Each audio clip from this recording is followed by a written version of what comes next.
71 dragon की खून। दिव्य लोक के किसी एक खास जगह पर आज काफी चहल पहल थी। कई ताकतवर लोग एक जगह पर शांति से खड़े थे और सामने की बड़ी सी एक गोले को चुपचाप देख रहे थे। इन सभी की आभा की वजह से जमीन भी हल्की कांप रही थी और हवा में भी एक अलग सा दबाव महसूस हो रहा था। सभी लोगों ने कुछ 10 मिनट तक इंतजार किया और उनके सामने के गोले में हल्की हरकत होने लगी और वो गोला एक बड़े से दरवाजे का रूप लेने लगा और एक बड़ा सा सुनहरा चमचमाता हुआ गेट बन गया और उस गेट के पीछे दो व्यक्ति दिखने लगे और उन सब के सामने एक बड़ी सी मूर्ति की परछाई आसमान में बनने लगी। सभी खड़े व्यक्तियों ने उस परछाई को देखकर हाथ जोड़कर अभिवादन किया और वो परछाई अचानक से गायब हो गई और सामने की बड़ी सी गेट खुल गई और एक व्यक्ति बाहर आके चारों ओर अपनी नज़र घुमाकर बोला, त्रिशाला नीलामी घर में आप सबका स्वागत है। इतना बोलकर वो हाथ जोड़कर झुक गया। कुछ समय बाद वो उठा और वापस से कहा, जैसा कि आप सबको पता है कि ये नीलामी हम लोगों ने 2000 वर्ष बाद रखी है, लेकिन कुछ खास चीज़ों की वजह से ये नीलामी रखी गई है और मुझे उम्मीद है कि सिर्फ वही लोग यहाँ आए होंगे जिन्हें आमंत्रण दिया गया है और आप अपने साथ केवल 2 व्यक्ति को अंदर ले जा सकते हैं। आपके पास 2 प्रकार के निमंत्रण स्टोन होंगे, पहली पूरी काली रंग की जो कि वीआईपी लोगों के लिए है और दूसरी सफ़ेद जो कि सामान्य निमंत्रण स्टोन है। काले स्टोन वाले लोग बाईं ओर से अंदर जाएंगे और सफ़ेद स्टोन वाले दाईं ओर से अंदर जाएंगे। आप सभी को सीधे आपकी मंजिल तक पहुंचाने के लिए खास इंतजाम किए गए हैं और आप सीधे अपने खास कमरे में पहुंचा दिए जाएंगे, तो कृपया करके एक एक लाइन बनाकर आप अंदर जा सकते हैं। इतना बोलकर उसने दोनों दरवाजों को खोल दिया और खुद बीच में खड़ा हो गया। उस व्यक्ति ने जैसा कहा था बिल्कुल वैसा ही हुआ। सभी लोग 2 कतार बनाकर अंदर जाने लगे और कुछ समय बाद बाहर खड़ी भीड़ गायब हो गई और जो कुछ लोग बाहर अब भी खड़े थे उन्हें वापस भेज दिया गया क्योंकि उनके पास कोई निमंत्रण स्टोन नहीं था और उस गेट को फिर से बंद कर दिया गया। लेकिन हैरानी की बात यह रही कि किसी ने कोई भी हंगामा नहीं मचाया। नीलामी घर के अंदर का माहौल काफी गहमा-गहमी से भरा हुआ था। सभी आज की नीलामी की बात कर रहे थे और नीलामी घर को 2 हिस्सों में बांटा गया था। नीचे हाल जैसा था जहां कुछ 1000 कुर्सियां लगी हुई थी जिसमें सभी लोग बैठकर आपस में बात कर रहे थे। नीलामी घर के अंदर का माहौल काफी गहमा-गहमी से भरा हुआ था। सभी आज की नीलामी की बात कर रहे थे और नीलामी घर को 2 हिस्सों में बांटा गया था। नीचे हाल जैसा था जहां कुछ 1000 कुर्सियां लगी हुई थी जिसमें सभी लोग बैठकर आपस में बात कर रहे थे। उस हॉल के ठीक सामने एक बड़ा सा मंच बना हुआ था और उनके ठीक ऊपर कुछ शीशे जैसे कमरे बने हुए थे जो बाहर से बिल्कुल ही काले दिखाई दे रहे थे, लेकिन वही वीआईपी कमरा था। हर कुछ मीटर पर वो शीशा जुड़ा हुआ था। इसका मतलब कि कुल वहां 50 कमरे थे। कुछ समय बाद स्टेज पर एक व्यक्ति मास्क पहने हुए आया जो कि हल्का बूढ़ा सा दिख रहा था, लेकिन उसके उम्र का अंदाजा किसी को नहीं था और उसने मास्क पहन रखा था तो कोई उसकी पहचान भी नहीं जान पा रहा था। उसके स्टेज पर आते ही पूरा हाल शांत हो गया। उस व्यक्ति ने स्टेज पर आकर कहा, त्रिशाला बैंक की ओर से आयोजित इस नीलामी घर में आपका स्वागत है। मुझे पता है कि आप सभी नीलामी के लिए बेसब्र होंगे, लेकिन मैं पहले कुछ नियम बता दूं जो कि शायद आपको पहले से पता होंगे, लेकिन मैं फिर भी बता देता हूं। सबसे पहला नियम कि आप किसी प्रकार की परेशानी खड़ा नहीं कर सकते, ऐसा करने पर आपको सीधा नीलामी घर से प्रतिबंध कर दिया जाएगा। दूसरा नियम कि आप मूल्य शुद्ध स्पिरिट स्टोन से ही पे कर सकते हैं, लेकिन आप अपने कीमती खजाने से भी कोई वस्तु खरीद सकते हैं। हाँ, लेकिन वो खजाना नीलामी घर स्वीकार करेगी तभी आप वो दे सकते हैं और नीलामी घर उसका तुरंत नीलामी करेगी और उस खजाने को सिर्फ स्टोन से ही खरीद सकते हैं। तीसरा नियम कि आपको मूल्य अभी ही देना पड़ेगा या आप नीलामी के अंत में भी मूल्य अदा कर सकते हैं और आपको वो चीज़ दे दी जाएंगी। सबसे आखिरी नियम यह है कि हर अगली बोली 100 स्टोन से ज़्यादा की होनी चाहिए, आप तभी अपनी अगली बोली लगा सकते हैं। ये तो हो गई नियमों की बात, तो अब सीधा आज की पहली वस्तु की बढ़ते हैं जो है स्वर्ण कवच। ये कवच माना जाता है कि पूर्व नर्क सम्राट रोनन ने अपने अमर रैंक पर इस्तेमाल की थी और उन्होंने कई युद्ध भी इससे जीती थी और इसकी शुरुआती कीमत 500 स्टोन है। वहां बैठे लोगों ने जैसे ही ये सुना कि वो कवच नर्क सम्राट का था तो उन्होंने बिना सोचे बोली लगानी शुरू कर दी। पहली बोली 1000 स्टोन की आई जो कि एक पिशाच ने लगाई थी। उस पिशाच की देखा देखी कई और लोगों ने बोली लगाई और वो बढ़ते बढ़ते 2500 पर जाके बिकी जो कि एक नर्क के योद्धा ने खरीदी थी। उस व्यक्ति ने कहा, आज की दूसरी वस्तु है एक निरंतर ऊर्जा प्रतिबद्ध गोली और इस गोली की खासियत है कि आप इसे एक बार खाने पर अपने से पूरे एक रैंक ऊपर के योद्धा से आसानी से लड़ सकते हैं और ये शायद अब दिव्य लोक में भी बहुत कम मिलती है और इसे स्वयं वैद्य देवता ने बनाया है। इसकी शुरुआती कीमत 1000 है। जब लोगों ने वैद्य देवता का नाम सुना तो लोगों ने बोली लगानी शुरू कर दी और पहली बोली सीधी 2500 स्टोन की लगी और बोली बढ़कर सीधी 5000 स्टोन पर रुकी और इसे एक वीआईपी गेस्ट ने खरीदी थी। इसी तरह नीलामी बढ़ती गई और जिन्होंने भी किसी चीज़ को खरीदा सभी खुद को बहुत भाग्यशाली समझ रहे थे, क्योंकि नीलामी घर में जो चीज़ें मिल रही थी सभी चीज़ें बहुत ज़्यादा कीमती और आसानी से न मिलने वाली चीज़ें थी। इन चीज़ों को खोजने के लिए पता नहीं कितने पापड़ बेलने पड़े।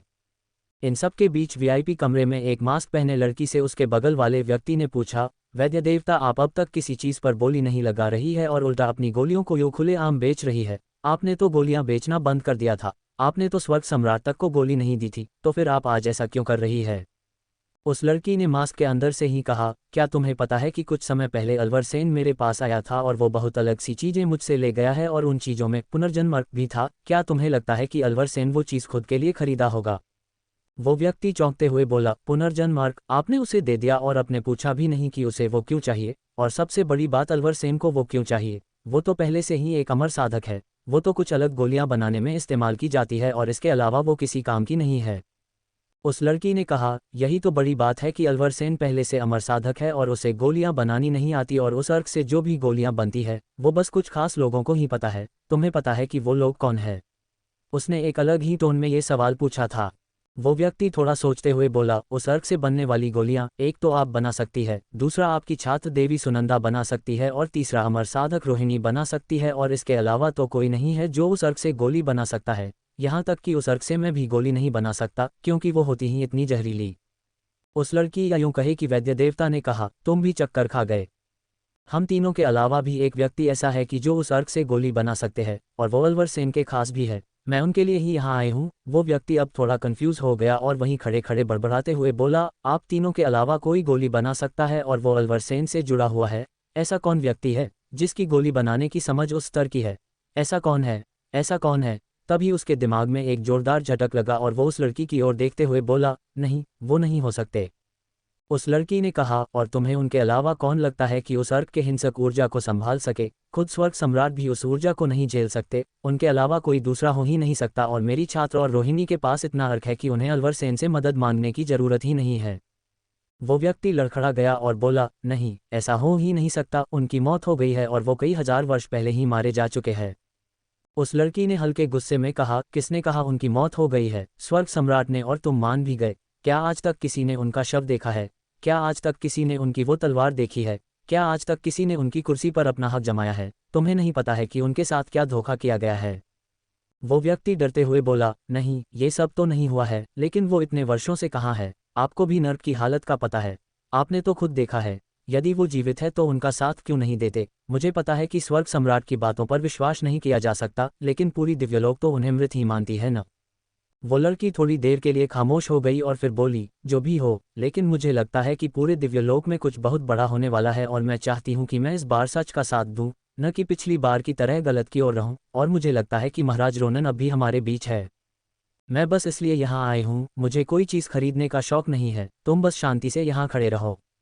उस लकड़ी के बोलने के बाद वो व्यक्ति शांति से एक किनारे पर खड़ा हो गया और उधर नीलामी चलती रही, और कुछ 2 घंटे बाद स्टेज पर खड़े व्यक्ति ने कहा, अब कुछ ऐसी चीजें आने वाली है जो कि आपके होश उड़ दूंगी और आपकी जेबें खाली करवा सकती है। बस आप अपनी कुर्सी की पेटी बांध लीजिए। उस व्यक्ति के इतना कहते ही 2 लोग एक बड़ी सी ट्रॉली को खींच कर ले आए और उसमें 3 चीजें रखी हुई दिख रही थी, और सभी व्यक्ति की आंखें उन कपड़ों के नीचे रखी चीज को देखने के लिए तरस रही थी। उस व्यक्ति ने कहा, ये नीलामी घर की आखिरी की चीजें हैं। सबसे पहली चीज है ड्रैगन ब्लड। जी हाँ, सही सुना आपने, ये वही खून का अंश है जिसके सहायता से स्वयं नर्क सम्राट ने अमरता से देवता तक का सफर कुछ दिनों में कर लिया था। और हाँ, ये हमें एक खास व्यक्ति ने नीलामी में दी है, तो मैं उनका नाम नहीं ले सकता और इसकी कीमत आप लोग खुद तय कीजिए। उस व्यक्ति की बात सुन जहां हॉल में बोलियां शुरू हो जानी चाहिए थी, तो उसकी जगह पूरे हॉल में सन्नाटा पसरा हुआ था, क्योंकि जिस बात को उस व्यक्ति ने कहा था वो कोई आम बात नहीं थी। ये पूरे दिव्यलोक में खलबली लाने वाली चीज थी। एक और देवता यदि आ जाए तो वो बहुत बड़ी बात हो सकती है, और ये स्वर्ग और नर्क दोनों के लिए लागू होती है। उस हॉल में इतनी शांति होना कोई हैरानी की बात नहीं थी, क्योंकि ड्रैगन की एक बूंद खून भी दिव्यलोक में युद्ध करवा सकती थी, और माना जाता है कि ड्रैगन ब्लड लाइन वाला योद्धा केवल नर्क सम्राट ही थे, और उनके अलावा किसी के पास वो खून और वो ऊर्जा ही नहीं थी। यहाँ तक कि ड्रैगन्स की दुनिया में जाने का रास्ता भी केवल उन्हें ही पता था। नर्क सम्राट ने ही ड्रैगन्स की दुनिया में जाके 2 बूंद खून लाया था, और उस एक बूंद खून से ही वो कुछ दिनों में ही अमरता से देवता बन गए थे, और फिर उनकी ऊर्जा भी ड्रैगन्स की ही थी, तो वो कुछ समय में नर्क के सम्राट भी बन गए थे। उन्होंने एक बूंद खून स्वर्ग सम्राट को भी दिया था, और वो स्वर्ग के सम्राट बन पाए थे। जब स्टेज पर खड़े व्यक्ति ने देखा कि जब कोई बोली नहीं लगा रहा है, तो उसने कहा, मुझे लगा था कि आप सभी बेहद खुश होंगे कि ये चीज़ आपके सामने है, लेकिन आप इसके लिए बोली ही नहीं लगा रहे हैं। और हाँ, ये बात याद दिला दूं कि इस चीज़ को खरीदने के लिए हमारा नीलामी घर भी बोली लगाने वाला है, क्योंकि ये चीज़ हमारी तो है नहीं।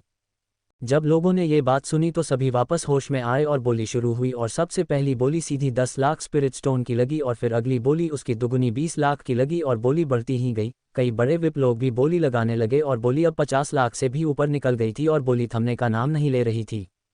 जब ये बोली लग रही थी तभी एक बोली लगी। स्वर्ग सम्राट की ओर से 2 करोड़ स्पिरिट स्टोन की बोली लगाई जाती है। ये बोली उनके लोगों ने लगाई थी। स्वर्ग सम्राट खुद तो यहाँ नहीं आए थे, लेकिन उनके खास लोग यहाँ आए हुए थे। उस नीलामी घर में बैठे लोगों ने जैसे ही ये सुना तो सभी खामोश हो गए और अब कोई आगे बोली नहीं लगा रहा था, क्योंकि कौन भला स्वर्ग सम्राट से पंगा लेता। लेकिन इन सब में एक व्यक्ति खड़ा हुआ और बोला 2 करोड़ 10 लाख की बोली। और जैसे ही ये बोली लगी पूरा हॉल उस आदमी को देखने के लिए उसकी ओर मुड़ गया कि आखिर किसने स्वर्ग सम्राट से पंगा लेने की कोशिश की। 72 दिव्य लोक के सबसे ताकतवर तलवार। स्वर्ग सम्राट की ओर से आए हुए उनके सेवक ने उस ड्रैगन की एक बूंद खून की बोली 2 करोड़ स्टोन लगा दी थी, और ये सुनकर पूरे हॉल में सन्नाटा पसर गया था, क्योंकि अब स्वर्ग सम्राट की ओर से बोली लगी थी तो उनके विरुद्ध किसकी हिम्मत थी जो बोली लगा दे। और ये बात स्टेज पर खड़े व्यक्ति को बिल्कुल भी पसंद नहीं आ रही थी। स्टेज पर खड़ा व्यक्ति बैंक के ऊंचे पद का व्यक्ति था और उसे पता था कि ये ड्रैगन की खून उनकी नहीं है और इसमें उन्हें केवल 10% ही मिलेगा, तो जितना ऊपर बोली जाएगी उतना ज़्यादा बैंक को प्रॉफिट होगा। लेकिन स्वर्ग सम्राट की वजह से आगे लोग बोली क्यों ही लगाएंगे। उस स्टेज पर खड़ा व्यक्ति डील को पक्का करने ही वाला था कि तभी उस हॉल में एक आवाज़ गूंजी जिसने कहा 2 करोड़ 10 लाख। और ये सुनकर पूरे हॉल में पसरा सन्नाटा एक अजीब सा मोड़ ले लिया और वहां केवल स्टेज पर खड़ा व्यक्ति ही खुश दिख रहा था और बाकी सभी व्यक्ति उस बोली लगाने वाले की ओर मुड़ गए। सभी ने देखा तो वो आवाज़ किसी वीआईपी कमरे से नहीं बल्कि सामान्य लोगों वाली नीचे हॉल से आई थी, और वो भी सबसे आगे बैठे एक व्यक्ति ने ये बोली लगाई थी जिसका चेहरा एक मास्क से ढका हुआ था और उसने एक लकड़ी की टोपी पहन रखी थी जिससे उसका चेहरा पूरी तरह से ढका हुआ था, यहाँ तक कि उसकी आंखें भी उस टोपी की वजह से नहीं दिख रही थी। उस हॉल में खुसुर फुसुर होने लगी। एक व्यक्ति ने कहा वो कौन है, क्या उसे ये नहीं पता कि स्वर्ग सम्राट कौन है? उद्धरण चिन्ह। दूसरे व्यक्ति ने कहा पता कैसे नहीं होगा, ये नीलामी दिव्यलोक में हो रही है, किसी अलग दुनिया में नहीं, उसे जरूर पता होगा लेकिन वो फिर भी पंगे ले रहा है। तीसरे व्यक्ति ने कहा जो भी हो, स्वर्ग सम्राट के विरुद्ध बोली लगाकर उसने अपनी मौत को दावत दे दिया है, वो जरूर कुछ ही दिनों का मेहमान है। स्वर्ग सम्राट के व्यक्ति भी उसे देख रहे होंगे। उसी हॉल में उपस्थित एक नर्क से आए व्यक्ति ने कहा अरे जो भी हो, उस बंदे में हिम्मत तो है, वो पक्का नर्क सम्राट को चाहने वाला होगा, लेकिन उसने अपनी पहचान अच्छे से छिपा रखी है। एक और व्यक्ति के तीसरे व्यक्ति का साथ देते हुए कहा हाँ सही ही तो है, वैसे भी ये नीलामी घर है, यहाँ जिसके पास धन है वो सामान को ले जाएगा, इसमें कोई बड़ी बात तो नहीं है। मैं तो उसका फैन हो गया, वो बिना डरे सामान्य हॉल में बैठकर बोली लगा रहा है। इसी तरह वो पूरा हॉल 2 हिस्सों में बंट चुका था। एक खेमा उस व्यक्ति के समर्थन में था कि उसने बिल्कुल सही किया, और दूसरा खेमा विरोध में था कि उसने स्वर्ग सम्राट के विरुद्ध बोली लगाकर अपने मौत को न्योता दे दिया है। लेकिन कोई भी इस बात से इनकार नहीं कर सकता था कि उस व्यक्ति के हिम्मत तो है। स्टेज पर खड़ा व्यक्ति खुशी से बोला इन सज्जन ने 2 करोड़ 10 लाख की बोली लगाई है, क्या कोई और है जो इससे ऊपर बोली लगाना चाहेगा? यदि नहीं तो मैं इस डील को पक्का करना चाहूंगा। 2 करोड़ 10 लाख, 1, 2 करोड़ 10 लाख, 2। वो व्यक्ति आगे बोलता कि फिर एक बोली लगी स्वर्ग सम्राट की ओर से 2 करोड़ 15 लाख की बोली। ये बोली फिर से उसी वीआईपी कमरे से आई थी जहां मानना था कि स्वर्ग सम्राट के लोग बैठे हुए हैं। उस वीआईपी कमरे से बोली आने के तुरंत बाद उसी आदमी ने कहा 2 करोड़ 20 लाख। उस व्यक्ति ने अपने बारे में कुछ नहीं कहा, वो बस बोली लगा देता और शांति से सिर झुकाकर वहीं बैठा रहता। स्वर्ग सम्राट वाले वीआईपी कमरे से एक आवाज आई जिसने कहा दोस्त, शायद तुमने सुना नहीं कि हम कौन हैं। हम स्वर्ग सम्राट के आदमी हैं। ये ड्रैगन की खून स्वर्ग सम्राट को चाहिए। क्या तुम फिर भी हमारे खिलाफ बोली लगाना चाहते हो? शायद ये तुम्हारे लिए अच्छा नहीं होगा। उस वीआईपी कमरे से जैसे ही ये धमकी आई सभी लोगों ने कहना शुरू कर दिया, मुझे लगा ही था कि ये लोग अपनी रुतबे का इस्तेमाल करके धमकी जरूर देंगे। अब देखते हैं कि वो व्यक्ति क्या कहता है। क्या वो अब भी बोली लगाएगा? यदि वो फिर भी बोली लगाएगा तो समझ लेना कि उसे स्वर्ग सम्राट से भी डर नहीं लगता है। जब सभी ये सब बातें कर रहे थे तो उस टोपी पहने हुए व्यक्ति ने कहा ये नीलामी घर है, स्वर्ग सम्राट का खुद का दरबार नहीं, जहां वो जो चाहेंगे वो होगा। यदि तुम्हारे पास धन नहीं है तो तुम चुपचाप बैठ जाओ, और मुझे नहीं लगता कि स्वर्ग सम्राट के लोगों के पास इतना भी धन नहीं है जो वो दूसरों को धमकी दे रहे हैं। वो व्यक्ति इतना बोलकर फिर स्टेज पर खड़े व्यक्ति की ओर देखा और कहा क्या आप इंसान के बैकग्राउंड देखकर नीलामी करवा रहे हैं या मूल्य के हिसाब से? उस व्यक्ति की बात सुनकर वो स्टेज पर खड़ा व्यक्ति बोला बिल्कुल नहीं, इस नीलामी घर में जो ज्यादा ऊंची बोली लगाएगा चीजें उन्हें ही मिलेगी। हमने ये पहले ही बोल रखा है, यहाँ आप धन से कुछ भी खरीद सकते हैं। वो व्यक्ति बिना उस वीआईपी कमरे में देखे हुए कहा, सुन लिया न तुम लोगों ने, मुझसे ऊंची बोली लगाओ और वस्तुएं खरीद लो और मुझे अपने बारे में मत बताओ कि तुम किसके आदमी हो या किसके औरत हो, मुझे इससे कोई फर्क नहीं पड़ता। उस व्यक्ति की बात सुनकर तो हॉल में एक प्रकार से तालियां ही बज गई और एक और वीआईपी कमरे से आवाज आई, इस सज्जन ने बिल्कुल सही कहा, ये नीलामी घर है जहां धन से व्यापार होता है। अब मैं भी बोली लगाता हूं 2 करोड़ 30 लाख, और अब हॉल के सभी लोगों में भी सुगबुगाहट शुरू हो गई। उस नीलामी घर के एक वीआईपी कमरे में उपस्थित एक बूढ़े व्यक्ति ने कहा, छोटे मालिक, आपको पता है ना कि आप क्या कर रहे हैं। माना कि आप नर्क सम्राट के प्रशंसक हैं, लेकिन वो अब इस दुनिया में नहीं है। यदि स्वर्ग सम्राट ने हमारे परिवार पर हमला किया तो हम उसे नहीं झेल पाएंगे। उस बूढ़े आदमी के सामने एक लड़का बैठा हुआ था जिसकी उम्र लगभग 25 से 30 वर्ष की होगी। उसने कहा, अरे रखन, तुम क्यों उसकी चिंता करते हो, मुझे पता है कि मैं क्या कर रहा हूँ। तुम भूल गए कि हम वीआईपी कमरे में हैं, यहाँ हमें कोई नहीं देख सकता और मैंने एक टेलीपोर्टर भी साथ लाया है, हम यहाँ से सीधे अपने परिवार पहुँच जाएंगे।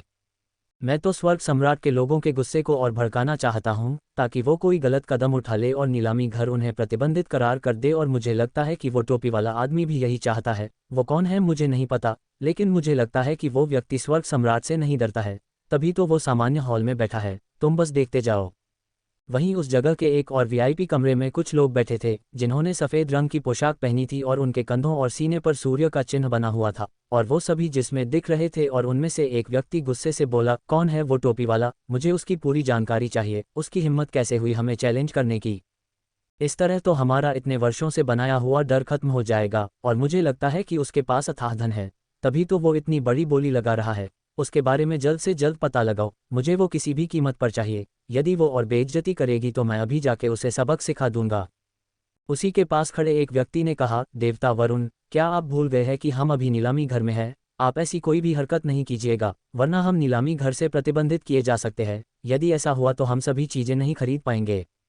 उस व्यक्ति ने दांत पीसते हुए कहा, मुझे पता है कि हम नीलामी घर में हैं, तभी तो मैं अब तक शांत हूँ। लेकिन क्या तुम्हें अभी आए सूचना को नहीं सुना? महाराज को वो खून अपने बेटे के लिए चाहिए, हम इस परिस्थिति में वो कैसे खरीदेंगे?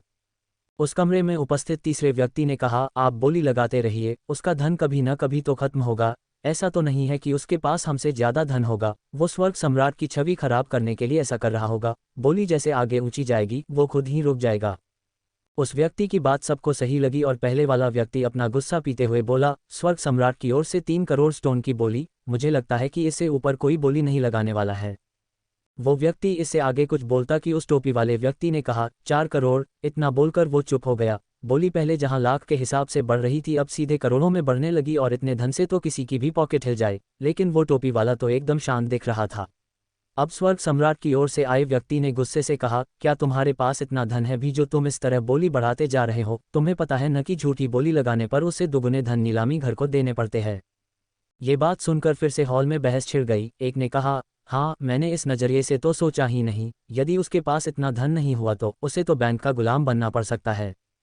दूसरे व्यक्ति ने कहा, अरे जब वो ऐसे बोली बढ़ा रहा है तो उसके पास धन होगा ही, मुझे लगता है कि उसके पास कोई स्टोन का खादान है, इसलिए वो ऐसे बोली लगा रहा है।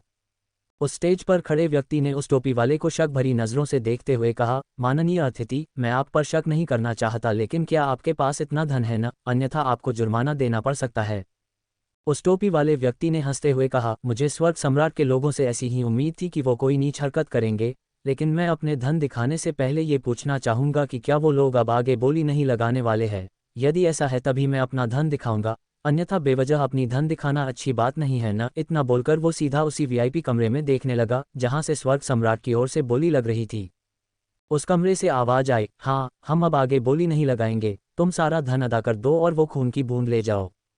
उस व्यक्ति ने ये सुनकर एक हल्की सी मुस्कान अपने मास्क के अंदर से ही दी और एक थैली अपनी कमर से निकलकर स्टेज पर फेंक दिया और कहा, वैसे तो इसमें 4 करोड़ 50 लाख स्टोन है, लेकिन बाकी के तुम उस व्यक्ति को दे देना जिसने ये खून की बूंद तुम्हें दी है। मुझे लगता है कि वो ये पाकर खुश हो जाएगा।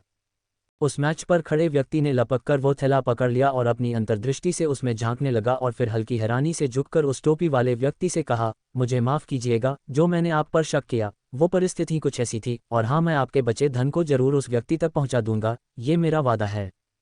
उस व्यक्ति ने हाथ हिला दिया और अपनी जगह पर बैठ गया और मन में ही उसने कहा, मुझे नहीं लगता कि उसे धन की जरूरत होगी, लेकिन उस थैले में रखी चीज़ें उसे जरूर काम आएगी, और मुझे लगता है कि मेरा उससे जल्द मुलाकात भी होने वाली है।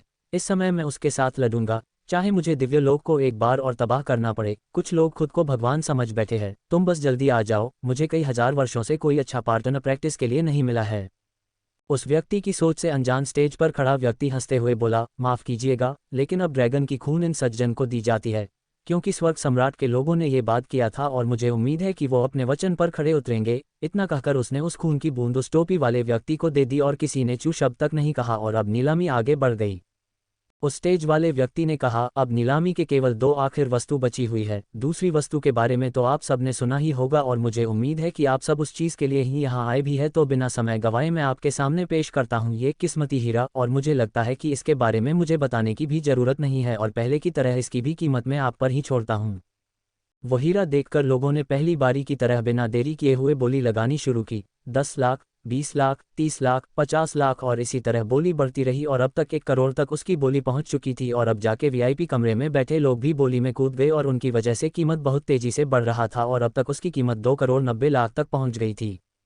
इन सब के बीच हैरानी वाली बात यह थी कि उस टोपी वाले व्यक्ति ने अब तक बोली नहीं लगाई थी, जबकि स्वर्ग सम्राट की ओर से भी बोली लग चुकी थी। वो अब तक खामोश बैठा हुआ था। ऐसा लग रहा था कि उसे इस चीज़ से कोई फर्क नहीं पड़ रहा था और लोगों के लिए ये तो खुशी की ही बात थी, क्योंकि उस टोपी वाले से कोई बोली लगाना भी नहीं चाहता था। सबकी सोच के अनुरूप वो हीरा स्वर्ग सम्राट के लोगों ने खरीद लिया और वहीं एक वीआईपी कमरे में बैठी उस वैद्य देवता से उसी बूढ़े ने पूछा, क्या आप उस टोपी वाले व्यक्ति को जानती है? उस लड़की ने हंसते हुए कहा, मैं उसे कैसे जानूंगी, लेकिन मुझे थोड़ा बहुत अंदाजा है कि वो कौन हो सकता है। उसकी तलवार एक तारे से बनी हुई लग रही है और ऐसा व्यक्ति बहुत ही कम है। उसके पास शायद दिव्यलोक की सबसे घातक तलवार, असुरकृत्य तलवार है। उधर दूसरी ओर मंच पर खड़े व्यक्ति ने कहा, अब आज की नीलामी का आखिरी आइटम आप सबके सामने आने वाला है, तो दिल थाम लीजिए, ये आज की सबसे खास वस्तु भी है। 73 दिव्यलोक का सबसे जहरीला पौधा। जब दोनों ढकी हुए चीजें बिक गई तो अब सबकी नज़र उस तीसरी चीज पर पास गई, क्योंकि ये ऐसी चीज थी जिसके बारे में नीलामी घर ने कुछ नहीं बताया था और इस नीलामी घर का इतिहास ऐसा था कि ये अपनी आखिरी सामान हर वस्तु से ज़्यादा कीमती और बहुत ज़्यादा अलग रखते हैं। सभी लोग अपनी सांसें थाम कर बैठे थे। उस स्टेज पर खड़े व्यक्ति ने ये देखा और एक हल्की सी रहस्यमयी मुस्कान दिखाकर कहा, वैसे तो ये आखिर वस्तु है जो आज नीलामी घर में आई है, लेकिन मैं इस वस्तु को दिखाने से पहले कुछ बात बता दूं कि ये वस्तु भी उसी व्यक्ति के द्वारा दी गई है जिसने ड्रैगन का खून हमें दिया है और किस्मती हीरा दिया है, लेकिन मैं उस व्यक्ति को नहीं जानता तो मैं कुछ नहीं बता सकता। आप लोग सोच रहे होंगे कि जब मैं कुछ जानता ही नहीं तो फिर क्यों उस व्यक्ति की बातें कर रहा हूं, तो मैं इसलिए उस व्यक्ति की बात कर रहा हूं कि उस सज्जन की वजह से इतने वर्षों बाद हम नीलामी आयोजित करवा पा रहे हैं। वैसे तो हम नीलामी में वस्तु देने वालों से 10% कमीशन लेते हैं, लेकिन उस व्यक्ति से केवल 5% कमीशन लेंगे।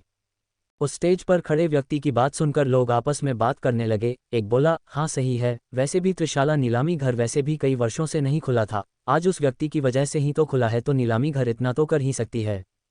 उस व्यक्ति की बात सुनकर दूसरा व्यक्ति बोला, तुम्हें नीलामी घर की पड़ी है, मैं तो ये सोच रहा हूँ कि वो आज के बाद कितना धनवान बन जाएगा, केवल एक वस्तु से ही उसके 5 करोड़ स्टोन कमा लिए और यहाँ तो उसने तीनों वस्तु दे रखी है। एक और व्यक्ति उन दोनों को डांटते हुए कहा, अरे मूर्खों, यदि वो इतनी कीमती और दुर्लभ वस्तु बेच रहा है तो क्या तुम्हें लगता है कि उसके पास धन की कमी होगी? सभी लोग इसी तरह चर्चा कर रहे थे और सभी ये मान रहे थे कि जिस व्यक्ति ने इतनी अनमोल चीज़ नीलामी में दे दी, उसके पास वास्तव में कितना धन और कितनी अनमोल वस्तुएं होंगी। हर कोई एक न एक बार उससे जरूर मिलना चाहेगा, खासकर स्वर्ग सम्राट के लोग, और खुद स्वर्ग सम्राट भी उससे मिलना चाहेगा, लेकिन नीलामी घर के नियमों को तो उन्हें भी मानना ही पड़ेगा। ये नीलामी घर बैंक का ही एक हिस्सा था, लेकिन ये कभी भी किसी युद्ध में नहीं उलझता और कोई इस पर हमला भी नहीं करता, क्योंकि दिव्यलोक की आधी से ज़्यादा संपत्ति तो इस बैंक में ही है और कोई भी इस बैंक के असल मालिक को नहीं जानता और इसकी ताकत का अंदाजा भी किसी को नहीं था। उस स्टेज पर खड़े व्यक्ति ने कहा, देवियों और सज्जनों, अब बिना समय गंवाए मैं तीसरी वस्तु आपके समक्ष पेश करता हूँ। ये है। इतना बोलकर उसने उस सफ़ेद कपड़े को हटा दिया और सबके सामने आया एक हाथ की लंबाई का बॉटल और उसके साथ ही थी एक रस्सी, जो कि उस बॉटल के चारों ओर किसी सांप की तरह लिपटी हुई थी। उस चीज़ को देखकर सच में पूरा हॉल और यहाँ तक कि वीआईपी हॉल में भी सन्नाटा पसर गया और इस खामोशी को वो ही स्टेज वाला व्यक्ति तोड़ते हुए बोला, मुझे इसके बारे में वैसे तो बताने की ज़रूरत नहीं है, लेकिन फिर भी मैं बता देता हूँ कि यह है दिव्यलोक की सबसे जहरीला पौधा, एल्टोपस का पौधा। ये शायद पूरे दिव्यलोक में ये आखिर ही है और ये भी अभी बस एक नन्हा पौधा है। सभी आम इंसान ये सोचेगा कि सबसे जहरीले पौधे की वजह से पूरे हॉल में शांति क्यों पसर गई थी, तो इसका जवाब साधारण था कि हर जहर खराब नहीं होता और ये जहर का पौधा सबसे जहरीला होने के साथ साथ सबसे उपयोगी भी है। इस पौधे का उपयोग यदि सभी गोलियों में किया जाए तो इंसान हर जहर से इम्यून हो जाता है और यदि इसे सीधे इस्तेमाल किया जाए तो इसे कोई बचा नहीं सकता।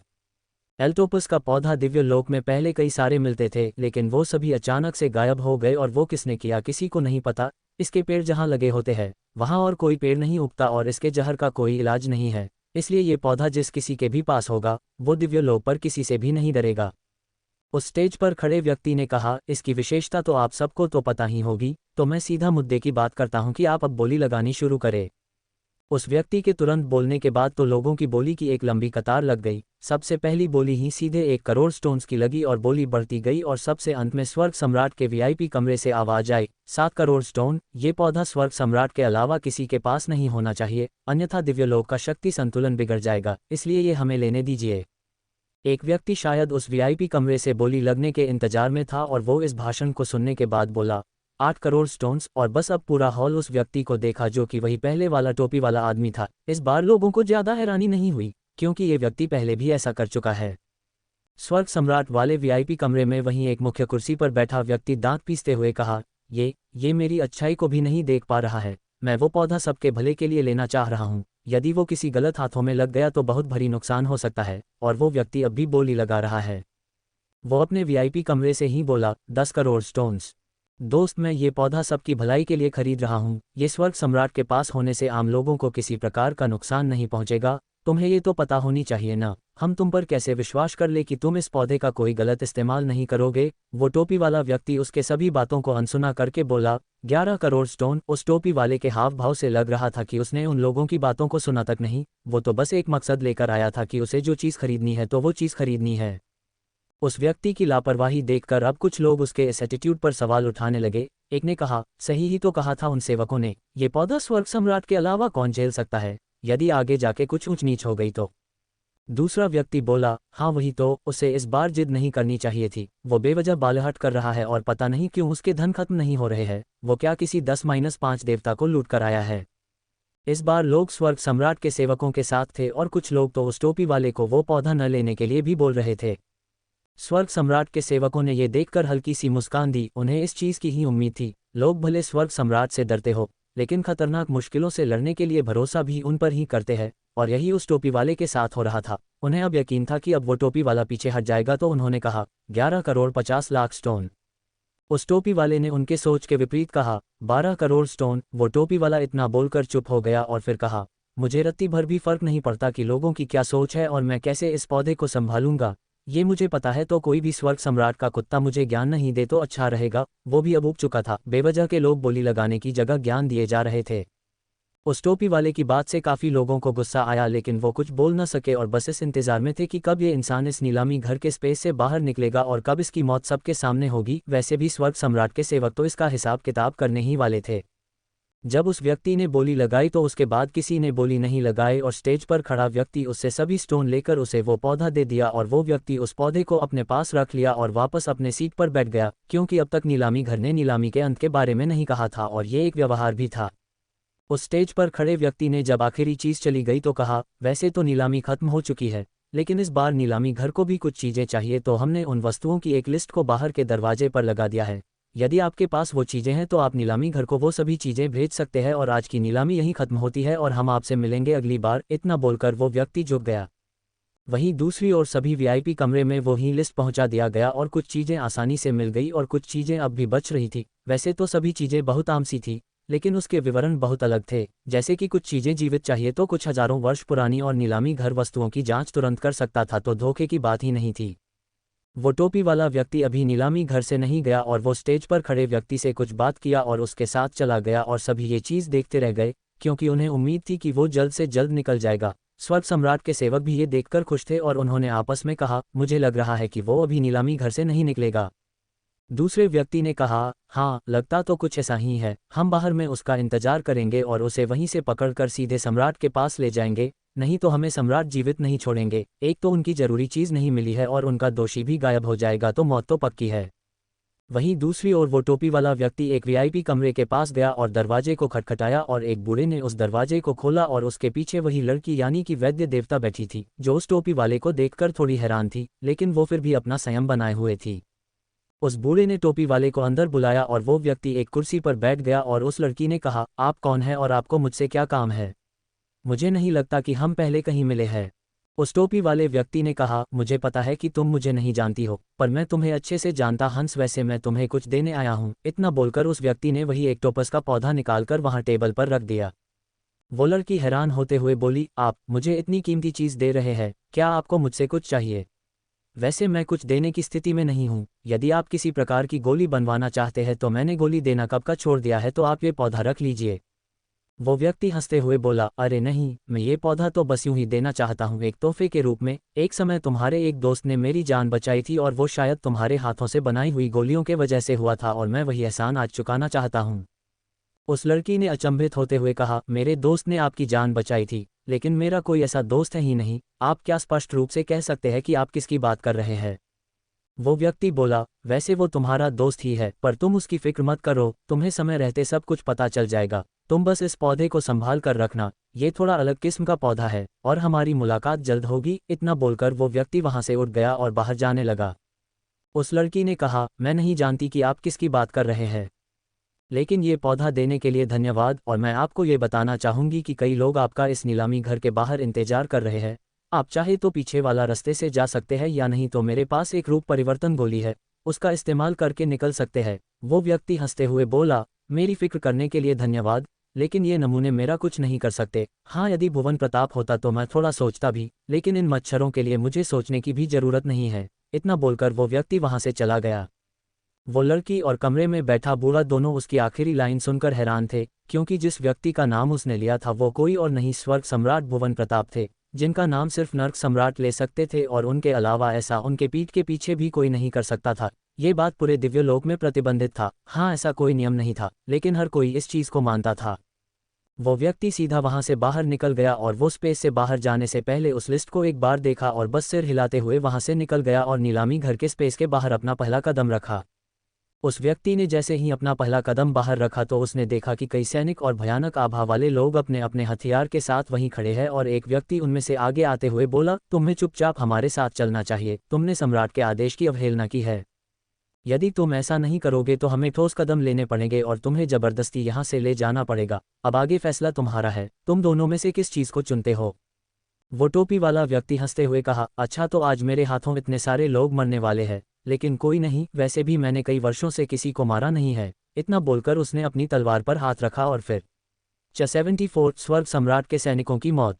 नीलामी घर के स्पेस के बाहर दिव्यलोक की धरती पर कई लोग एक व्यक्ति को घेर कर खड़े थे, और उस भीड़ से कुछ दूरी पर भी कई लोग मूक दर्शक बनकर ये नज़ारा देख रहे थे, और कोई भी उस व्यक्ति की मदद करने नहीं जा रहा था। और ऐसा भी नहीं था कि वो अकेला व्यक्ति डरा हुआ था या किसी प्रकार की मदद मांग रहा हो, उल्टा वो तो उत्साहित दिख रहा था। वो भीड़ जिस व्यक्ति को घेर कर खड़ी थी वो कोई और नहीं बल्कि वो टोपी वाला व्यक्ति था। उसने अपना चेहरा अब तक किसी को नहीं दिखाया था, और इतने लोगों से घिरे होने के बावजूद भी उसके हरकत से पता चलता था कि उसे इस बात से कोई भी फर्क नहीं पड़ता है। उस टोपी वाले व्यक्ति ने उस घेरे हुए भीड़ की ओर देखते हुए कहा, देखो, मुझे पता है कि तुम में से कई लोग बस नाम के ही सैनिक हो, जान तो तुम्हें भी बहुत प्यारी है। मेरे पास एक सुझाव है, क्यों न तुम सभी लोग पीछे हट जाओ और मैं केवल उन्हें ही मारूंगा जो मेरे खिलाफ हथियार उठाएंगे। ये तुम्हारे जीवित रहने का आखिरी मौका है। उस व्यक्ति की बात सुनकर दूर खड़े लोगों ने आपस में ही बातें करनी शुरू कर दी। एक ने कहा, ये आदमी कितना घमंडी है, ये स्वर्ग सम्राट के लोगों को जान से मारने की धमकी दे रहा है, क्या उसे थोड़ा भी डर नहीं लगता है? दूसरे व्यक्ति ने कहा, हाँ वही तो, उसके शरीर से किसी प्रकार की आभा भी नहीं निकल रहा है, इसी से पता चलता है कि वो बस एक मामूली सा योद्धा है, लेकिन उसका घमंड तो आसमान से भी ऊंचा है। तीसरा व्यक्ति बोला, हाँ, इसे अब तक धरती और आसमान का फर्क नहीं पता है, इसे अभी उसका एहसास हो जाएगा। यदि ये चुपचाप चला जाता तो इसके जीवित रहने की उम्मीद तो थी, लेकिन जो भी हो, ये इंसान हिम्मत वाला तो है। वहां खड़े सभी दर्शक उस व्यक्ति को मरा हुआ मान चुके थे, और भला आज तक स्वर्ग सम्राट के सैनिकों से कौन बचा है, लेकिन शायद आज सब कुछ बदलने वाला है। ये बात उन्हें थोड़ी देर में पता चलेगी। उस टोपी वाले व्यक्ति की बात सुनकर सभी सैनिक गुस्सा हो गए, और एक व्यक्ति गुस्से से बोला, हम समय क्यों व्यर्थ कर रहे हैं, इसे यहीं मार दो और इसके सभी खरीदे हुए सामान को ले लो, वैसे भी स्वर्ग सम्राट को सामान मिलने पर खुशी होगी। वो व्यक्ति उस ग्रुप का नेता लग रहा था, और उसने अलग कपड़े भी पहन रखे थे। उस नेता की बात सुनकर सभी व्यक्ति अपने हथियार के साथ आगे बढ़ने लगे और अपनी हथियारों में शक्ति भरकर हमले के लिए तैयार हो गए। ये देखकर वो टोपी वाला व्यक्ति बस हल्के से हंसा और बोला, किसी ने सही कहा है, विनाशकाले विपरीत बुद्धि, शायद आज कुछ ऐसा ही होने वाला है। उस टोपी वाले ने इतना कहा और अपनी तलवार, जो अब तक उसके पीठ पर लटकी हुई थी, उसे निकाल लिया और एक बार सबको देखा और अपनी तलवार घुमा दी। उस व्यक्ति के तलवार घुमाने के बाद भी कुछ नहीं हुआ और ये देखकर सभी व्यक्ति हंसने लगे कि ये क्या किया इसने, और बस ये शायद उनकी आखिर हंसी थी। उन सभी व्यक्ति ने जैसे ही हंसने के लिए अपना मुंह खोला, तभी उन्हें लगा कि वो अपनी मुंह के अलावा कुछ नहीं हिला पा रहे हैं और फिर उन्हें अपनी धड़ दूर दिखाई दी और उन्हें लगा कि वो हवा में उड़ रहे हैं और उन्होंने अपनी आंखें हवा में घुमाई और हर जगह वही देखा। उस व्यक्ति को कुल 600 सैनिक घेर कर खड़े थे और अचानक से एक साथ 300 से भी ज्यादा सैनिकों के गर्दन जमीन पर पड़े हुए थे और ये सब कुछ बस पलक झपकाने भर से ही पहले हो गया था, जबकि वो टोपी वाला अब भी वहीं खड़ा था और बचे हुए सैनिक देखकर डर से कई कदम पीछे चले गए। इस मुकाबले को दूरी से देख रही वैद्य देवता ने जैसे ही वो तलवार देखी तो उसने कहा, मेरा अंदाजा सही था, ये दिव्यलोक की सबसे ताकतवर तलवार ही है और अब इसके साथ तीनों हथियार के मालिक का पता चल गया, बस इस हथियार के मालिक की पहचान किसी को नहीं पता है। दिव्यलोक की 3 सबसे ताकतवर तलवार में से पहली तो इस व्यक्ति के पास थी और कुछ समय पहले पता चला था कि दूसरी सबसे ताकतवर तलवार स्वर्ग सम्राट के पास है और तीसरी सबसे ताकतवर तलवार नर्क सम्राट के पास थी, लेकिन नर्क सम्राट के गायब होने के बाद वो तलवार भी गायब हो गई। सभी शक्तिशाली परिवार और स्वर्ग सम्राट ने उस तलवार को खोजने की कोशिश की लेकिन वो किसी को नहीं मिला, ऐसा लगा कि वो खुद से ही कहीं गायब हो गया है। वैसे तो दूसरी और तीसरी तलवार में बस यूं ही रैंकिंग कर दी गई है, लेकिन दोनों तलवार बराबर की शक्ति वाले हैं और यदि उन दोनों तलवारों की शक्ति को एक साथ मिला दिया जाए तो ये पहली नंबर की तलवार बनती है। उस टोपी वाले के इस हमले को देखकर स्वर्ग सम्राट के सभी सैनिक और उनका नेता सदमे में आ गया और वो नेता चिल्लाते हुए बोला, देवता कृपया हमारी रक्षा करे, हम इस हैवान का कुछ नहीं कर सकते। उस व्यक्ति के चिल्लाने के बाद वहां तेज हवा चलने लगी और ऊपर से 3 व्यक्ति उड़ते हुए वहां आए और धीरे धीरे नीचे उतरे। उन्होंने सफ़ेद रंग की पोशाक पहनी थी और उनमें से सबसे आगे वही व्यक्ति था जो उस वीआईपी कमरे में था और उसका नाम देवता वरुण था। देवता वरुण उस टोपी वाले को गुस्से से पहले देखा और बोला, क्या तुम्हें पता भी है कि तुम क्या कर रहे हो? तुम्हारे पास दिव्य लोक की सबसे ताकतवर तलवार है तो तुम आम इंसान तो होगे नहीं। तुम क्यों हमसे यानी कि स्वर्ग सम्राट से उलझ रहे हो? तुमने जो वस्तु खरीदी तुम उसे अपने साथ ले जा सकते हो, हम में से कोई तुम्हें नहीं रोकेगा। उस टोपी वाले व्यक्ति ने ये सुनकर पहले जोर से ठहाका मारा और हंसते हुए ही बोला, क्या यार, तुम लोग हर बार स्वर्ग सम्राट की माला जपते रहते हो, वो उतना भी महान नहीं है क्या? मैं सबको बता दूं कि उसने नर्क सम्राट के साथ क्या किया, और रही बात मेरी यहाँ से जाने की तो मैं कुछ कीड़ों को यहाँ से मार कर जाऊंगा क्योंकि इन्होंने मेरे समय व्यर्थ किया है। उस टोपी वाले ने देवता वरुण की ओर देखा और अब पहली बार उसने अपनी टोपी सीधी की और उसकी काली और लाल आंखें सबको दिखाई दी और वो बोला, यदि तुमने कोशिश की तो तुम भी मारे जाओगे, इसलिए या तो यहाँ से चले जाओ या नहीं तो मारे जाओ। इतना बोलकर उस व्यक्ति ने फिर से अपनी तलवार पहली बारी की तरह घुमा दी और इस बार वो एक कदम हिला भी। देवता वरुण ने जैसे ही उस व्यक्ति की तलवार को देखा उसने तुरंत अपने सामने कई परत ऊर्जा की फैला दिया और उससे बचने के लिए तैयार हो गया। भले किसी को उसका हमला न दिख रहा हो, लेकिन वो देवता रैंक पर था, उसे सामने वाली की रफ्तार न दिखती हो, लेकिन तलवार की ऊर्जा अपनी ओर आती हुई महसूस हो गई थी। देवता वरुण ने भले ही अपनी सुरक्षा के इंतजाम कर लिए हो और शायद वो बच जाए, लेकिन बाकी के लोग रिएक्ट भी नहीं कर पाए और एक साथ सभी बचे हुए लोग मारे गए और यहाँ तक कि देवता वरुण और उसके साथ आए 2 लोग हवा में दूर किसी कीड़े की तरह उड़ गए और दूर जाकर जमीन में धंस गए। देवता वरुण किसी तरह उठे, उन्हें एक ही हमले में समझ आ गया था कि वो कभी भी सामने वाले से नहीं जीत सकते क्योंकि जब उसका बस एक हमला ये तबाही मचा सकता है और वो अभी ज़्यादा सीरियस दिख भी नहीं रहा था। सामने वाले व्यक्ति को शायद स्वर्ग सम्राट या उनके खास इंसान ही पराजित कर सकते हैं। उस टोपी वाले ने एक बार चारों ओर नज़र दौड़ाए और फिर सीधा देवरा वरुण की आंखों में देखते हुए कहा, वैसे तो तुमने भी मुझे कुछ हद तक परेशान किया है, लेकिन मैं आज ज़्यादा खेलने के मूड में नहीं हूँ और मैं खुश भी हूँ, तो मैं तुम्हें जीवित छोड़ देता हूँ। वैसे भी मैं तुम्हें जब चाहे तब मसल सकता हूँ, लेकिन जाने दो और हाँ, भुवन प्रताप से कह देना कि अपने बचे हुए दिन खुशी खुशी बीता ले क्योंकि उसके ज़िंदगी में एक बहुत बड़ा भूचाल आने वाला है जिसे शायद वो नहीं झेल पाए। और हाँ, वैसे तो मैं अभी जाकर उसे खत्म कर सकता हूँ, लेकिन उसमें मज़ा नहीं आएगा, चलो फिर मिलेंगे। इतना बोलकर वो व्यक्ति अचानक से गायब हो गया। वो व्यक्ति इस तरह गायब हुआ कि किसी को कुछ समझ नहीं आया और ऐसा लग रहा था कि वो कभी यहाँ था ही नहीं। देवता वरुण उठा और उसकी मुट्ठियाँ कसी हुई थी। आज उसके सम्राट की बेइज्जती उसके सामने हुई थी और यहाँ तक कि उनका नाम भी कोई खुलेआम बोल गया था और उन्हें जान से मारने तक की धमकी दे गया था और वो कुछ नहीं कर पाया। देवता वरुण ने अपने चारों ओर नज़र दौड़ाई, उसके एक भी सैनिक नहीं बचे थे और फिर उसने अपने पीछे देखा तो उसे 2 व्यक्ति उसके ही जैसे सफ़ेद कपड़ों में नजर आए जिनके पूरे शरीर पर कई चोट लगी हुई थी और यहाँ तक कि उनके मुंह और नाक से भी खून निकल रहा था। उसने उन दोनों को अपने ऊर्जा में लपेटा और तेजी से वहां से उड़ गया। देवता वरुण उस टोपी वाले व्यक्ति के तरह गायब नहीं हुआ था, लेकिन उसके उड़ने की रफ्तार काफ़ी तेज थी। उसके जाने के बाद वैद्य देवता ने अपने साथ खड़े व्यक्ति से कहा, अब हमें भी अपने घर चलना चाहिए, वैसे भी अब इन जगह पर कुछ ज़्यादा ही हंगामा मचने वाला है। स्वर्ग सम्राट अब चुप नहीं बैठेंगे और हम कहीं उनके गुस्से के चपेट में न आ जाए। इतना बोलकर वो दोनों भी वहां से एक स्पेस चीरकर कहीं गायब हो गए। अब उस जगह पर केवल दर्शक बचे थे, जो अब तक सदमे में थे कि आखिरकार उन्होंने अभी अभी क्या देखा और क्या सुना। वो सभी कुछ मिनट तक वैसे ही रहे और फिर वहां जैसे हंगामा मच गया, लोग आपस में ही तरह तरह की बातें करने लगे। किसी व्यक्ति ने कहा, क्या उसके पास दिव्यलोक की सबसे ताकतवर तलवार थी? उस तलवार को संभालने वाला कोई साधारण व्यक्ति कैसे हो सकता है? किसी और ने कहा, हाँ सही कहा, तभी तो उसे स्वर्ग सम्राट के लोगों को ऐसे मार दिया और अच्छा हुआ कि हमने कुछ नहीं किया, हम तो बिना वजह ही मारे जाते। किसी और ने कहा, क्या तुम्हें उसके एक बात पर गौर किया कि उसे नर्क सम्राट के बारे में कुछ पता है और उसने ये भी कहा था कि नर्क सम्राट के गायब होने के पीछे भी स्वर्ग सम्राट का कुछ योगदान है। वहीं खड़े एक बुजुर्ग ने कहा, हमें यहाँ से चलना चाहिए, स्वर्ग सम्राट के लोग आते होंगे यहाँ। वो बुजुर्ग सबसे समझदार दिख रहा था। उस बुजुर्ग की बातों से सभी सहमत थे और सभी वहां से एक एक करके गायब हो गए और अब उस जगह केवल स्वर्ग सम्राट के लोगों का शव बचा हुआ था और वो जगह पूरा वीरान था। और कुछ समय बाद वहां कई ताकतवर आभा वाले व्यक्ति आए, जो शायद स्वर्ग सम्राट के लोग थे और इनकी आभा देवता वरुण से भी ज्यादा लग रही थी। जहां एक तरफ इतनी तबाही मची हुई थी, वहीं दिव्यलोक के निचले हिस्से में रोनन ने अनाया को उसके शरीर की खासियत बता रहा था और रोनन ने कहा, वैसे निष्ठा की तरह तुम्हारे पास कोई खास ऊर्जा नहीं है, लेकिन तुम्हारी शरीर बेहद खास है। अनाया ने हैरानी से कहा, क्या मेरा शरीर खास है और वो कैसे? मुझे इसके बारे में कुछ नहीं पता है अब तक।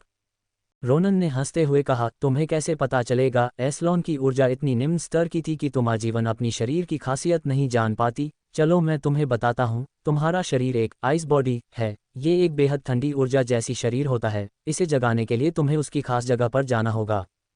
उस जगह पर जाने से पहले मैं तुम्हें तुम्हारे शरीर की खासियत के बारे में बताता हूँ। आइस बॉडी एक ऐसी बॉडी होती है जिसके सहायता से तुम पूरे के पूरे रेगिस्तान को बर्फ से ढक सकती हो और तुम्हारी बॉडी यूनिया आइस बॉडी है। यूनिया आइस सबसे खतरनाक बर्फ होती है, जिसमें जमने के बाद व्यक्ति उसे कभी नहीं तोड़ सकता है और इस बर्फ के हथियार से यदि एक खरोंच भी मार दिया जाए तो उसे ठीक होने में महीनों या साल लग जाते हैं। अनाया ने हैरान होते हुए कहा, बाप रे, मेरी बॉडी इतनी खतरनाक है, इससे मुझे ही कोई नुकसान हो गया तो? रोनन ने हंसते हुए कहा, भला आग को थोड़ी न जला सकती है, उसी तरह तुम पर तुम्हारी आइस का कोई फर्क नहीं पड़ेगा। और अब आते हैं मुद्दे पर, मैं भले तुम्हारी ऊर्जा बढ़ा सकता हूँ, लेकिन तुम्हारी बॉडी टाइप को एक्टिवेट नहीं कर सकता और उसके लिए तुम्हें आइस स्पेस के लोगों के पास जाना होगा। अनाया ने हैरान होते हुए कहा, आइस स्पेस के लोग? ये कौन लोग हैं? रोनन ने कहा, आइस स्पेस के सभी लोग वैसे तो दिव्यलोक की ही एक शाखा है, लेकिन वहां पर किसी का भी कोई हक नहीं है और आइस से जुड़ी सभी तकनीक उनके ही पास है। मैं तुम्हें वहीं भेजना चाहता हूं, लेकिन वो तुम्हारी मर्जी से, यदि तुम वहां जाना चाहोगी तभी मैं तुम्हें वहां भेजूंगा। अनाया ने पहले सोचा और कहा, मैं वहां जाऊंगी, लेकिन मुझे कब जाना है? अनाया अपने गुरु पर बोझ तो बने नहीं रह सकती थी, उसे भी तो इस लोक में अपनी पहचान बनानी थी और ये उसके लिए अच्छा मौका था। रोनन ने कहा, मैं वो तुम्हें बता दूंगा और उसमें शायद थोड़ा समय लग सकता है और तुम तब तक केवल अपनी शक्ति को ऊंची से ऊंची रैंक पर ले जाने की कोशिश करो। तुम्हें एक भी पल व्यर्थ नहीं करना चाहिए। वो लोग थोड़े अजीब लोग हैं तो तुम्हें वहां ताकत का इस्तेमाल करना पड़ सकता है। अनाया बात समझते हुए हामी में सिर हिला दी और रोनन के साथ अंदर चली गई और कुछ दिनों बाद रोनन वापस से टेलीपोर्टर के सामने खड़ा था और कुछ सोचकर वो फिर से उसमें कूद गया और अपने कमरे से गायब हो गया। 75 के कड़ा साम्राज्य का वचन।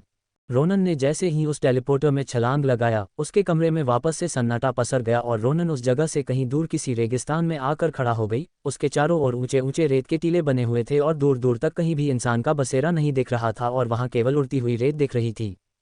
रोनन उस जगह को देखा और फिर चारों ओर अपनी नज़र दौड़ाए और कहा, ये जगह पहले की तरह है। इतने वर्ष बीतने के बाद भी ये जगह बिल्कुल भी नहीं बदली, वही वीरानपन आज भी यहाँ महसूस होती है, लेकिन मुझे मेरी चीज़ यहाँ मिल जाएगी। इतना बोलकर वो एक और बढ़ने लगा। रोनन कुछ कदम चला था कि उसे दूर से तेज रेत का तूफान आता हुआ महसूस हुआ और इसमें अजीब बात ये थी कि वो चारों ओर से उसकी ओर ही बढ़ रही थी और रोनन उस तूफान को देखते हुए बोला, ओह, ये भी अब तक यहीं है। इन बेचारों ने अब तक अपना घर नहीं बदला। वो तूफान जैसे जैसे रोनन के करीब पहुंचता गया, उसमें से अब एक आकृति दिखने लगी और बेहद करीब आने के बाद उनमें से बड़े बड़े केकड़े जैसी आकृति सामने आई, जो शायद रोनन से गुस्सा दिख रही थी और वो उसके ओर बहुत तेजी से बढ़ रही थी। उनके पैर ही रोनन के ऊंचाई के जीतने थे, इसी से अंदाजा लगता था कि वो कितने बड़े होंगे। ईशान में उन केकड़ों को आता हुआ देखा और एक प्राचीन भाषा में कुछ कहा और वो सभी केकड़े अपनी जगह पर ही जम गए और फिर धीरे धीरे रोनन के पास पहुंचे और उसके चारों ओर चक्कर लगाने लगे, जिसे देखकर रोनन ने अपनी तलवार निकालकर हवा में उछाल दी। उस तलवार को देखते ही सभी केकड़े वहीं शायद खुशी से उछलने लगे और एक केकड़ा तो झुक गया ताकि रोनन उसके पीठ पर चढ़ सके और रोनन भी खुशी खुशी उस पर चढ़ गया और बोला, काश जानवरों जैसी वफादारी इंसानों में भी होता तो दुनिया में कभी कोई युद्ध ही नहीं होता। रोनन ने उन जानवरों से कहा, दोस्त मुझे मेरी मंजिल तक पहुंचा दो, मैंने तुम लोगों के लिए भी कुछ लाया है। उसके बोलने के बाद ही सभी केकड़े तेजी से एक दिशा में भागने लगे और उनकी रफ्तार की वजह से धूल उड़ रही थी और तूफान जैसा महसूस करवा रही थी, लेकिन रोनन जरा भी नहीं हिला और शांति से खड़ा रहा। कुछ समय बाद सभी केकड़े एक जगह पहुंच गए और उनके सामने कई सारे केकड़े आने लगे। ये शायद उनका घर था। यहाँ पर ढेर सारे बड़े और छोटे केकड़े भी मौजूद थे और सभी खुश भी दिखाई दे रहे थे और उन्होंने जैसे ही इंसानों को देखा वो अजीब आवाजें निकलने लगे। रोनन जिस केकड़े के पीठ पर बैठा था उसने भी उन्हीं के आवाज़ों में कुछ कहा और सभी केकड़ों ने फिर रोनन को अविश्वास से देखा और कुछ समय बाद रोनन एक गुफा के पास पहुंचा और वहां उतर गया और सभी साथ आए केकड़े लाइन बनाकर खड़े हो गए जैसे उनके सामने सम्राट आने वाले हो। ये सभी केकड़े लाल रंग के थे और रोनन के सामने जो गुफा थी उसमें से एक काले रंग का इन सब से दोगुना बड़ा केकड़ा बाहर आया और इंसान की आवाज में बोला, आप अब तक जीवित है, मुझे लगा कि आपकी मृत्यु हो गई है, लेकिन ये शुक्र है कि आप जीवित है, आप अंदर आइए। रोनन उनके पीछे पीछे अंदर चला गया और उसके सामने अब कई सारे काले रंगों के केकड़े और कुछ काले और लाल रंग के केकड़े भी आए और कुछ समय में ही वो एक बड़े से खाली स्थान पर पहुंच गए।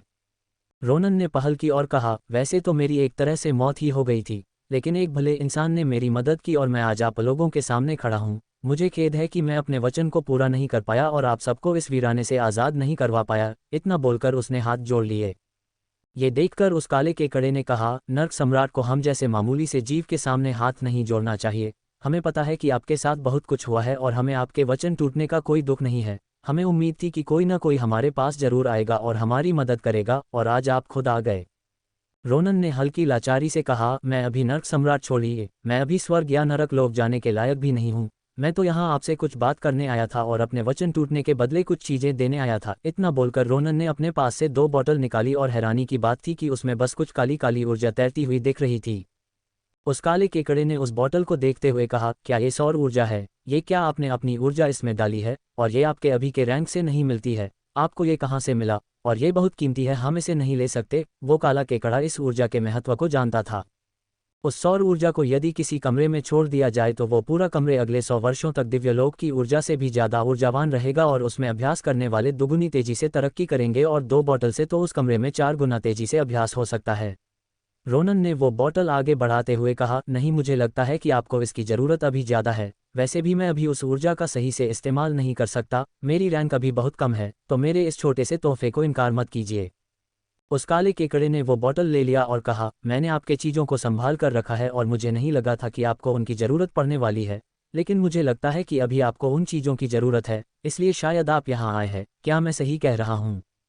रोनन ने बिना किसी संकोच के कहा, हाँ, मैं उसके लिए ही यहाँ आया था और मुझे लगता है कि यदि मुझे अपनी ताकत बढ़ानी है तो मुझे उनका इस्तेमाल करना पड़ेगा। दिव्यलोक के ऊंची कुर्सी पर कुछ गद्दार बैठे हैं, उन्हें सबक सिखाना पड़ेगा। क्या आप मुझे उस जगह ले जा सकते हैं? वो केकड़ा अपनी जगह से उठा और रोनन को अपने साथ आने का कहकर गुफा के भीतरी हिस्से में चल पड़ा और दोनों कुछ समय चलने के बाद एक ऐसी जगह पहुंचे जहां पूरा अंधेरा फैला हुआ था और उस केकड़े ने दीवारों पर कुछ किया और उस जगह के साइड से एक दीवार जैसी पत्थर हट गई। उस केकड़े ने कहा, आपकी सभी चीजें यही है, आप अंदर जा सकते हैं। किसी ने आपके बाद इस कमरे में प्रवेश नहीं किया है, जबकि हजारों वर्ष बीत गए हैं। उसके बाद वो केकड़ा वहां से चला गया। रोनन बिना देरी किए उस कमरे में गया और सबसे पहले उसकी नज़र 2 चमचमाते हुए हीरे पर पड़ी, जिसे उठाकर ईशान ने अपने पास रख लिया और फिर उसकी नज़र कमरे में रखे कई सारे स्टोन्स, जिनकी संख्या करोड़ों में होगी, उस पर पड़ी और रोनन ने उनमें से कुछ लाख अपने पास रख लिए और बाकियों को वहीं छोड़ दिया।